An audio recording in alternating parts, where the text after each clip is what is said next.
Let's lace them up. It's time for Dodger baseball. Ryan dribbling, has to put it up for the buzzer. Banks it in! Oh! He banks in the three! And the Lakers win the game! With a tear in my eye, this is the greatest moment in my life. She was wearing a strap-on, and she was plowing our neighbor Bob Greenwald. And folks, I do mean right in the ass. Fastball misses, just low, count goes full, 3-2. What is going on, everybody? And welcome to another edition of the Lace 'em Up Podcast, Wrestling Edition. My name is Mike Andrade, and alongside from last week, my guest host. Introduce yourself. What's up, y'all? It's Ryan Hernandez. Welcome to the second episode of the Lace 'em Up Wrestling Podcast. Yes, sir. Have you been, Ryan? Yeah, I've been doing good. Just enjoying these last few couple weeks before I head off back to school. Head off back to school where you're going to give everybody an RKO and an attitude adjustment? Yeah. All right. That's good. So we are coming off the heels off of SummerSlam. Did you watch SummerSlam, Ryan? Yes, I did watch SummerSlam. I watched it live, and I watched it from start to finish. What'd you think of it? I honestly thought it was perfect from top to bottom. I thought the show was all hits and no misses.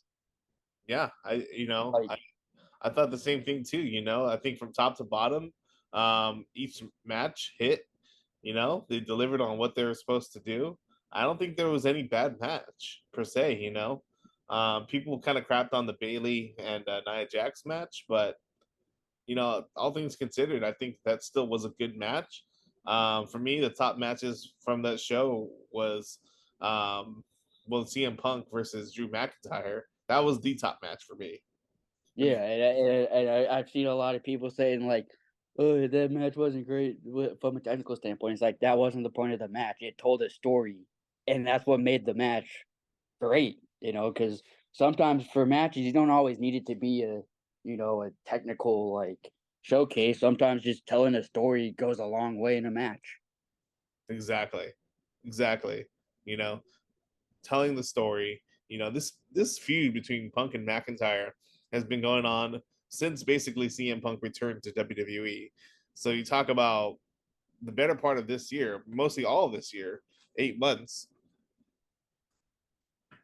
And so you're thinking of that, you see the 6 months that they built, 8 months that they built with CM Punk and Drew McIntyre. They have done a beautiful job with building that story, getting the tension. You haven't seen a blood feud in WWE in a really long time. The ones that we're seeing of Drew McIntyre and CM Punk.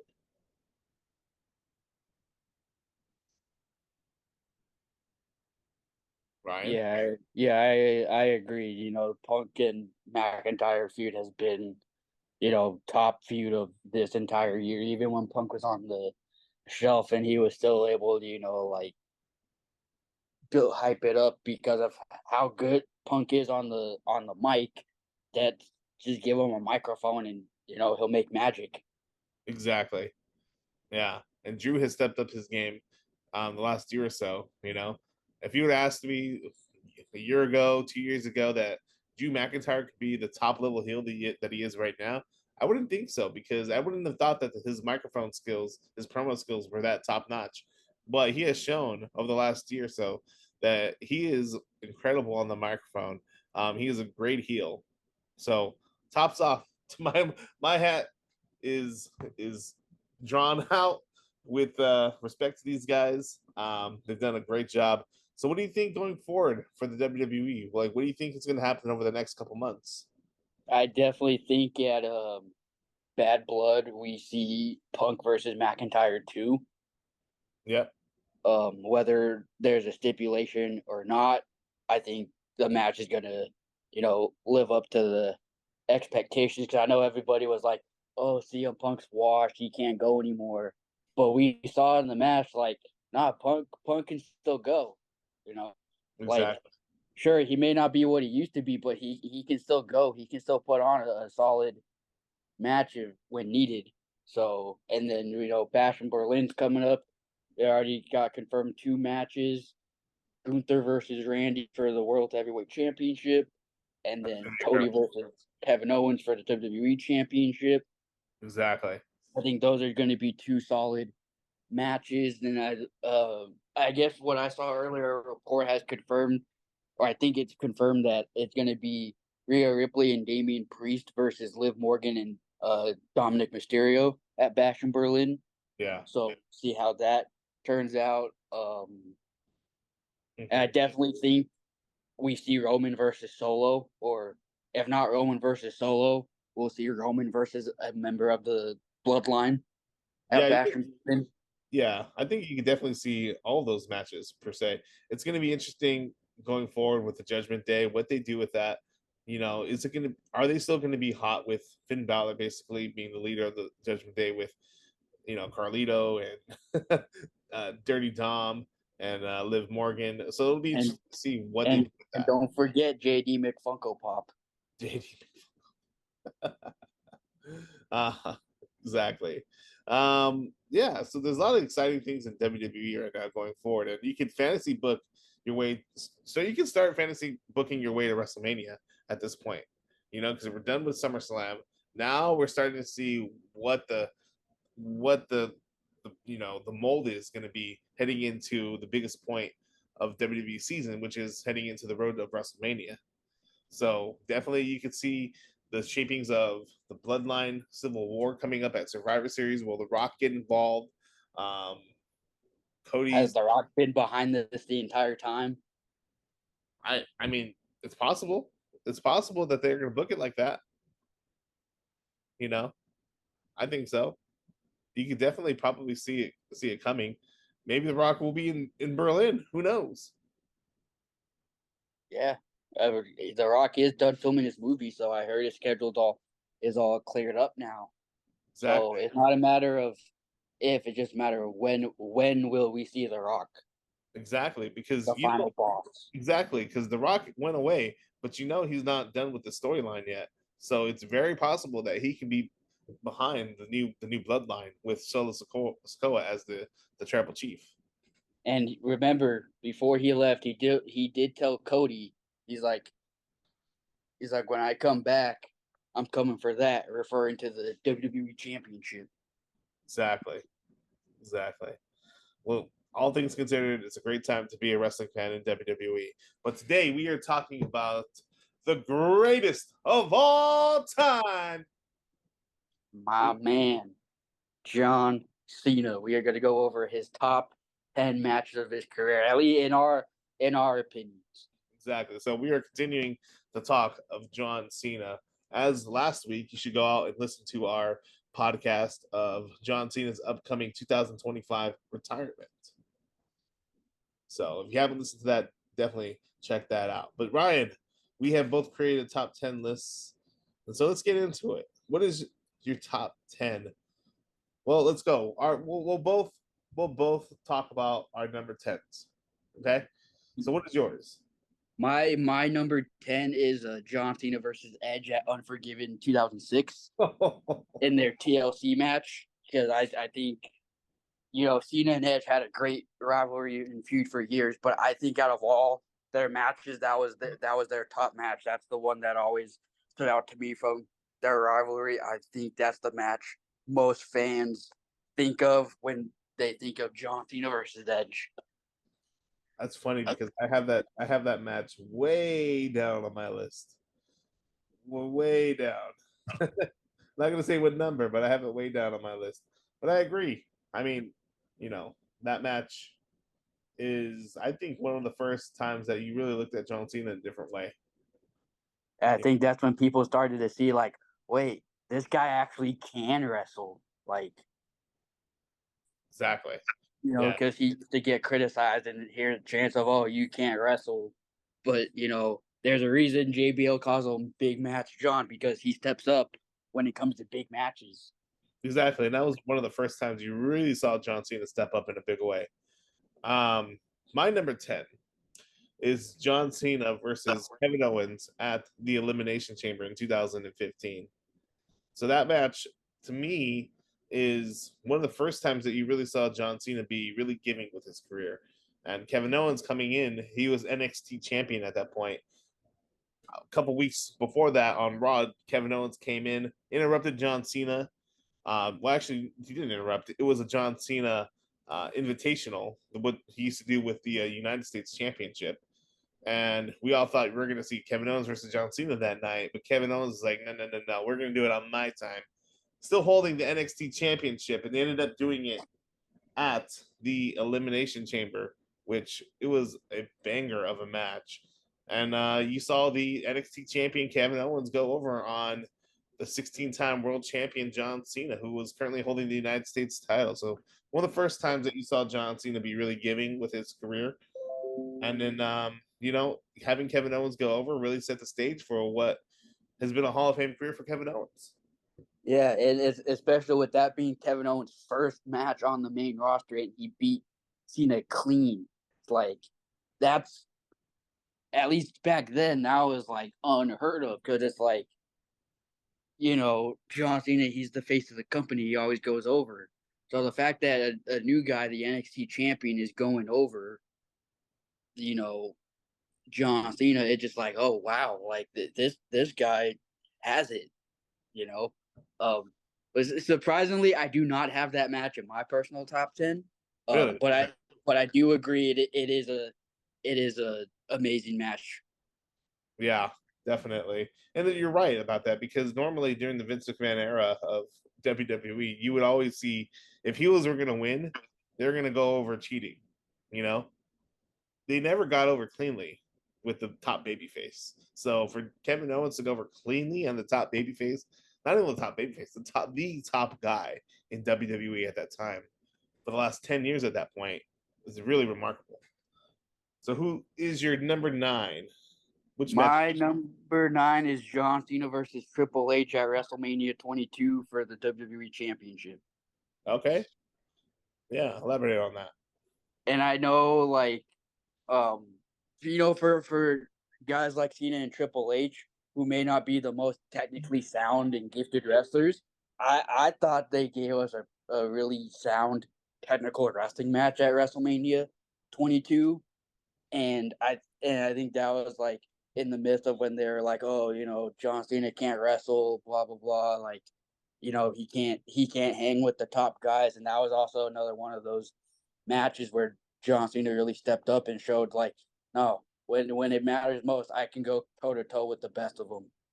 Exactly. Yeah, definitely. I don't have that match in my top, but it's definitely a honorable mention. I remember watching that WrestleMania, and that was really one of the first times that you saw John Cena get booed. That was one of the first times I saw him get booed in that arena. Triple H was the heel in that program going in, but the fans in Chicago loved Triple H at that point, and they really wanted to see Triple H win the WWE Championship. And so to see John Cena come out, he came out with was it the 1920s ambiance? Mafia, yeah, Mafia, mob, yeah. with And CM Punk being one of the extras. Exactly. That was pretty cool. But that was one of the first times that I saw John Cena get booed, but also get over in a way that, that the company was going to push him going forward. The company was definitely, that was one of the first times that you saw Super Cena come out, because before that, John Cena was the baby face getting cheered. But up until that point, you knew John Cena was going to win. This match, I didn't think that John Cena was going to win. I thought Triple H was going to win. And surprisingly at all, John Cena won that match. And, it's one of the first times where you're like, damn, this guy, like, they are really pushing this guy to the moon. So, good match. Let's see here. Pull up What is your number 9? Cena versus AJ Styles at SummerSlam 2016.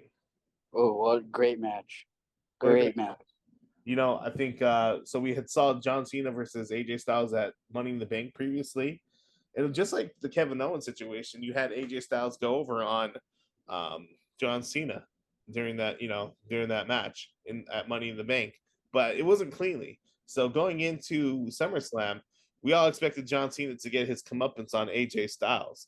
But AJ Styles, coming into the company at Royal Rumble during that time, he was the guy from TNA, the guy from New Japan, the guy that made his mark not in WWE, probably the best wrestler at that point to not come over to WWE, but he did at the Royal Rumble in 2015. So fantasy booking, I remember as a kid watching TNA, I would always think about what if AJ Styles were to wrestle John Cena.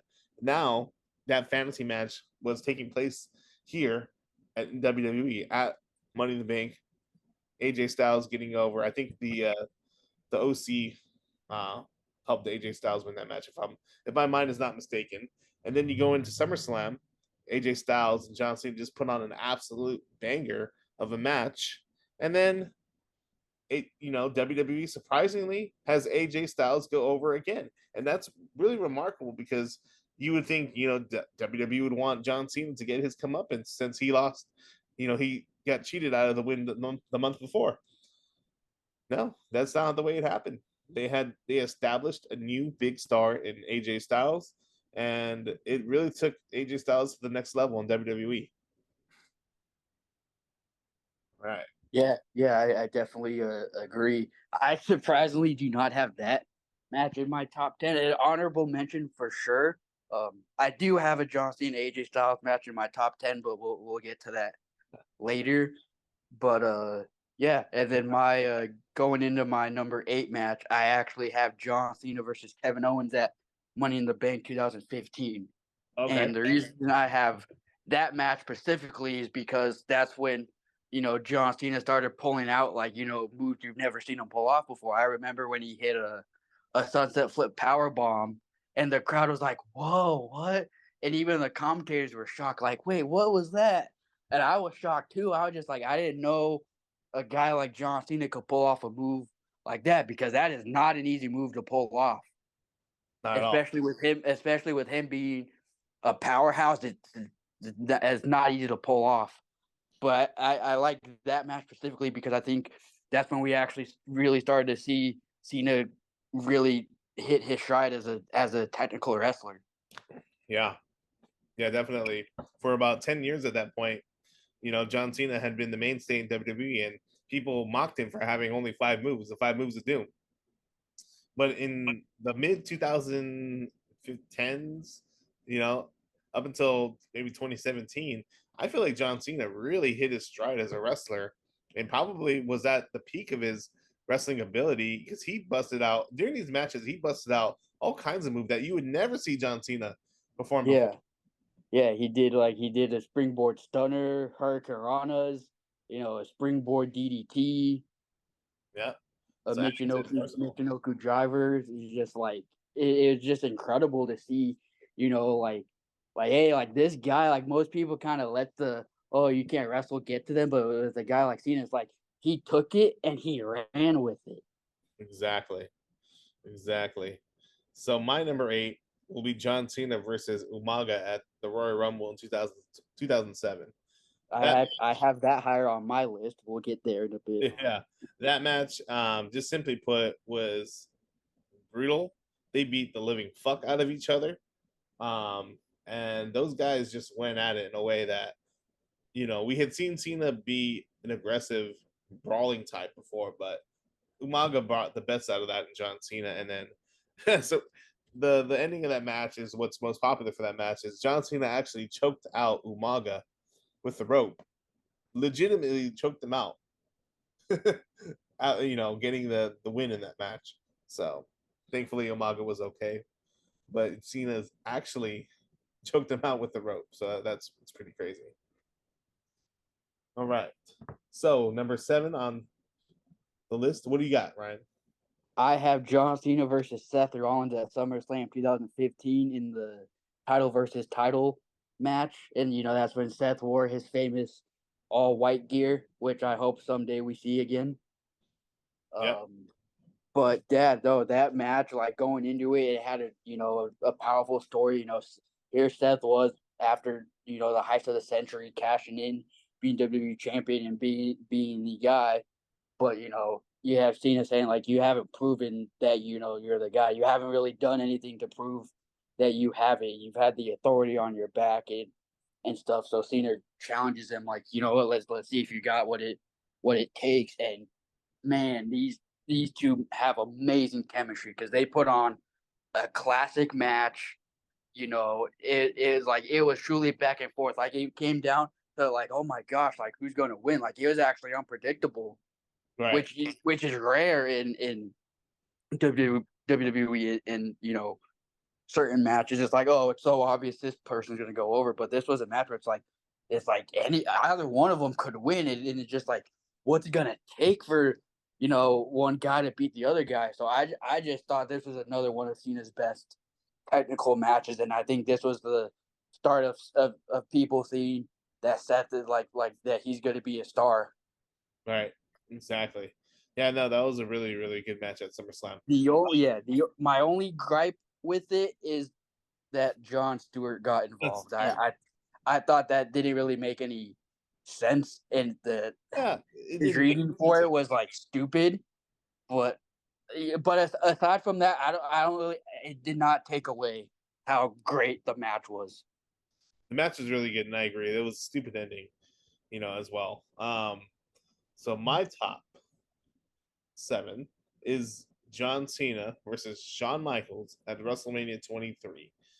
Going into that match, it was one of the cases again that everybody wanted to see Shawn Michaels become the WWE champion, probably for the last time if he were to win it.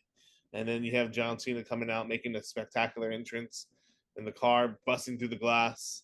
Then again, it's Shawn Michaels. People want to see him win, but you had John Cena coming up, and people's expectations were, can John Cena match up with the Hall of Famer like Shawn Michaels, and Shawn Michaels, still could go at that point, with the best of them. And that Mr. was one of the points WrestleMania, where, what's that? Mr. WrestleMania for a reason. Exactly. So to me, that match is one of the first times where you're like, dang, like John Cena, like he's legit. Like, not only like you've seen him in the ring with other guys before, but he's able to go toe to toe with Shawn Michaels coming out on top. He's the man. Like, it's no fluke with this guy. He can put on a pay-per-view WrestleMania banger with Shawn Michaels. This guy is legitimately the man. Yeah, and you can argue that Shawn Michaels is the greatest in-ring wrestler of all time because Shawn Michaels, he just put on like classic after classic. There's a reason he was called Mr. WrestleMania because he always stepped up big when he came to the biggest stage. Exactly. Yep. So going into my number 6, I actually have a match that you just said. I have John Cena versus Umaga at the Royal Rumble in 2007. Right.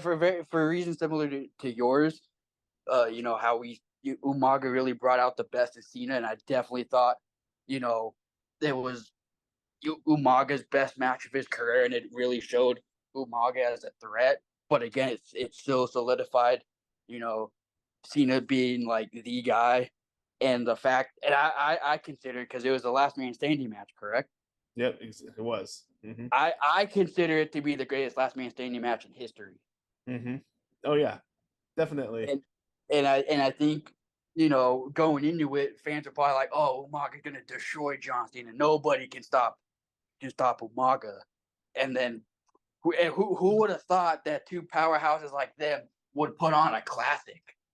Exactly. Nobody was really expecting Umaga and Cena to put on a classic. In fact, on paper, you think, I don't know if these guys would mesh well together, but Umaga, was one of the most athletic big guys in company history. So, putting him with Cena, who was a powerhouse, they just meshed really, really well together, and they beat the living fuck out of each other. Like I just said, They did. really. Yeah, great match between those two. What's your number 6, Mike? All right, number 6 is Cena versus JBL at Judgment Day 2005. At that point, John Cena had become the WWE champion at WrestleMania 21 the month before. Cena was insanely over with the crowd, still in his thugonomics days. heading towards the tailor end of that. But even though he was over with the crowd, the jury was still out on how John Cena was as a performer.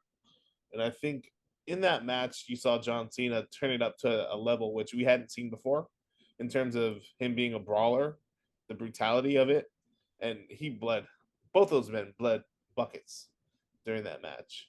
And it was a really entertaining main event. And I think it was one of the first times that you saw John Cena, become slightly become the version of which we were going to see in the future. And it was a banger of a match, like I just said. Brutality up the rear, and yeah, it was highly entertaining. So that's why I put it up on that list so high.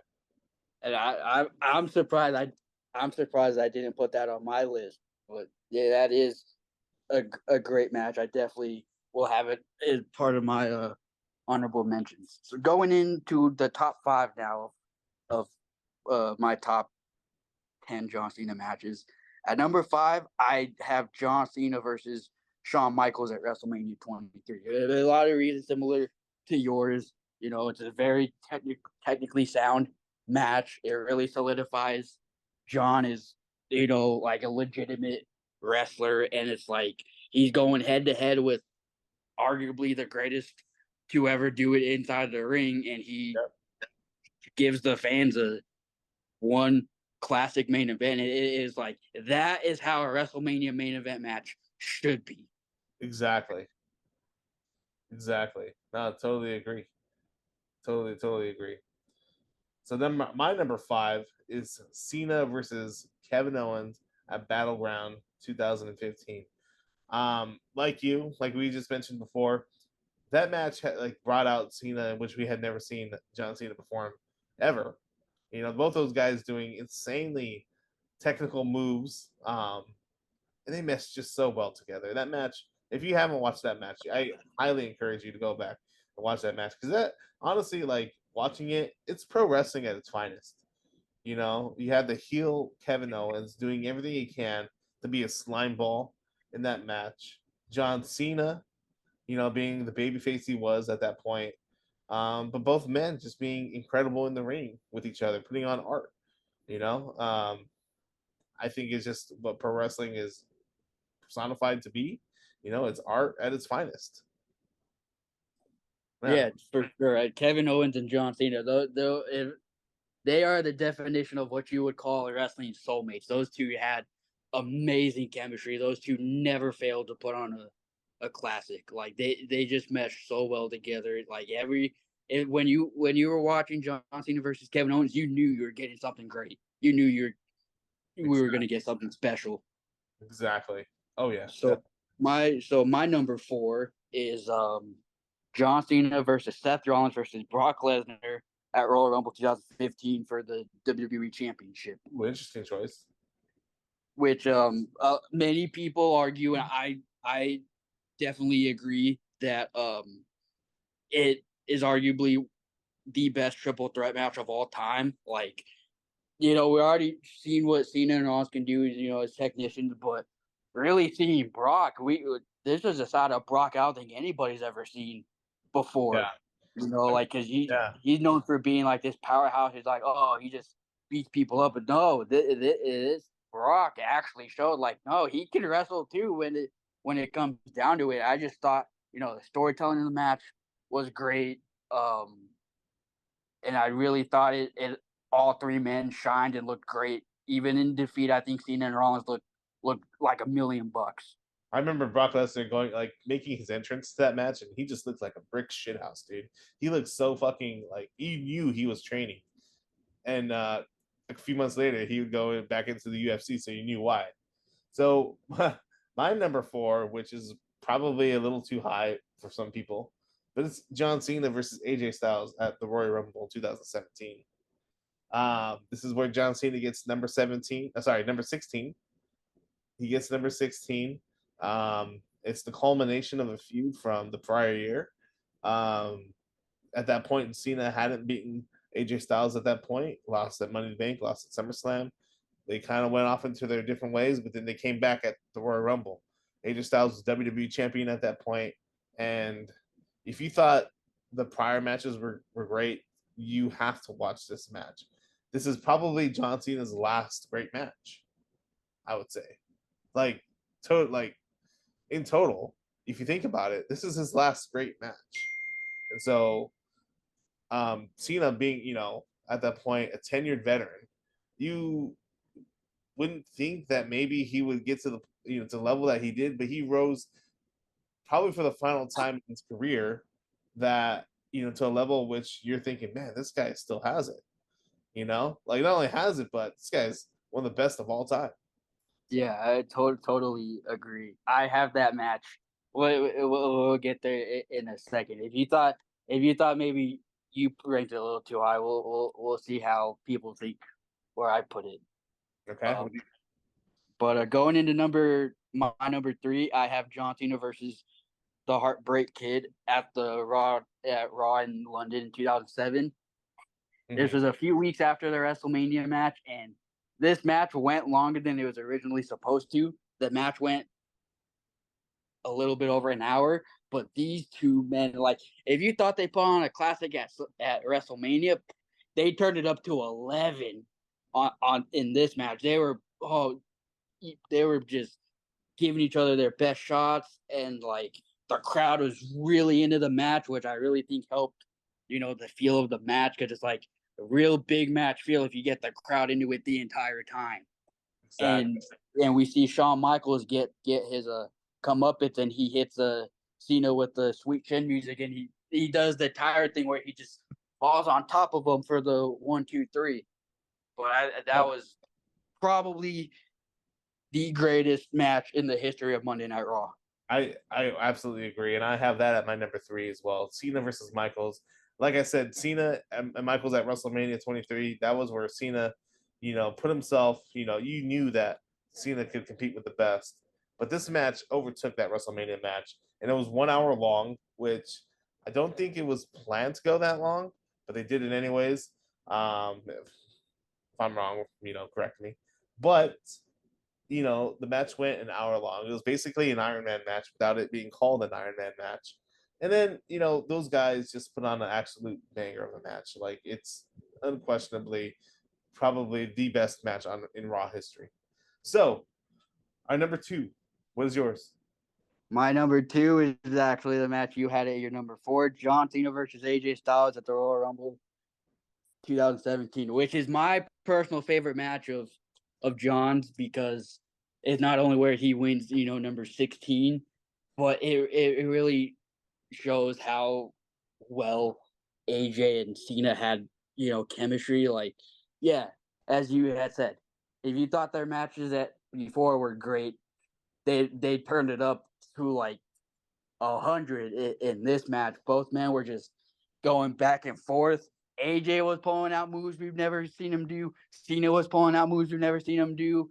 And like, these two really brought the best out of each other. And I think the fans really enjoyed it. And it's like you said, it really was Cena's last great match. Like, he won number 16 in a very, amazing fashion. Like, I'm glad it wasn't just like, oh, he did the Super Cena shit where he gets all beat up and all of a sudden hits the 5 moves of doom and, oh, look, he's a 16-time champion. No, this guy had to fight and grind for number 16, and that's why I love it so much, because it's like, he really, really just stepped up. Oh, yeah. All right. So we're quickly winding down. We have 5 minutes left of this podcast. So going into my number 2, it's Cena versus Edge at Unforgiven 2006. The reason why I have that match so low on my list is because, going into that match, it was it was Edge's homecoming. The fans were absolutely 100% with Edge in that match, and it was the culmination of a rivalry that kind of carried the company through the year 2006. I think Cena and Edge had tremendous chemistry with each other. They had matches at the Royal Rumble. They had matches all throughout basically 2006 SummerSlam. And heading into that match, I think it was something that they turned it up to a level, both superstars, we had never seen them do at the time. So I think putting it, in perspective, that match surpassed everything that we wanted it to be, and then some. All right, you're number one, Ryan, because we have my number one, and I don't think this comes as a surprise to me because I think this is number one on almost everybody's list. But I have John Cena versus CM Punk at Money in the Bank 2011. and same here. Because, Mine is number one. That's my because number one as well. yeah, because like this was like, you know, we had seen Cena be technical, but this was also in the years where he was kind of just doing his 5 moves of doom things. But this match, and it was in Chicago, so he was like the villain, and Punk was the hometown hero. But like we really saw Cena's technical prowess. Like I don't think anybody expected Cena to like pull that out of the hat and, you know, actually keep up with Punk in that perspective. And the two just put on a classic match. The story was great. You know, that's the night where Punk's contract expired at midnight and he left Chicago with the WWE Championship, and that match is just like, you know, a chef's kiss. Kiss. That is what you call like the perfect wrestling match. Exactly. The storyline was perfectly built. CM Punk was legitimately walking out of WWE at that point, and they played into it, you know. And honestly, everything that worked out into that match, it was great. And just the match itself was just so great. Both those guys, you know, they're both their best competitor because they brought every bit of greatness out of each other. And that match will remain in WWE history and WWE lore forever. And that's probably, you can easily call that one of their best match. You can argue that that match is both competitors, CM Punk and John Cena's best match. But yeah, Ryan, sorry to cut it off so quickly. We only have 30 minutes to record. So today, this was a great podcast. I love talking about this. Yeah, I agree. And just real quick, that just to mention, I know I had said like, oh yeah, it's definitely in my honorable mention. Just another quick honorable mention match I have is John Cena versus The Rock at WrestleMania 28. I know it wasn't the best match from a technical standpoint, but I think it was just an iconic match because we saw one of the biggest stars of the Attitude Era, The Rock, come face to face with the biggest star of the last, you know, decade, John Cena, and just seeing those two go head to head was truly, you know, a sight to see. Absolutely. Absolutely. All right, Ryan. Until next time, dude. I'm sorry to cut it off so quick that we're going to get cut off here. All right. All right, guys. Thank you for tuning in to Listen Up Podcast, and we'll see you next week with another. All right. I'll see you.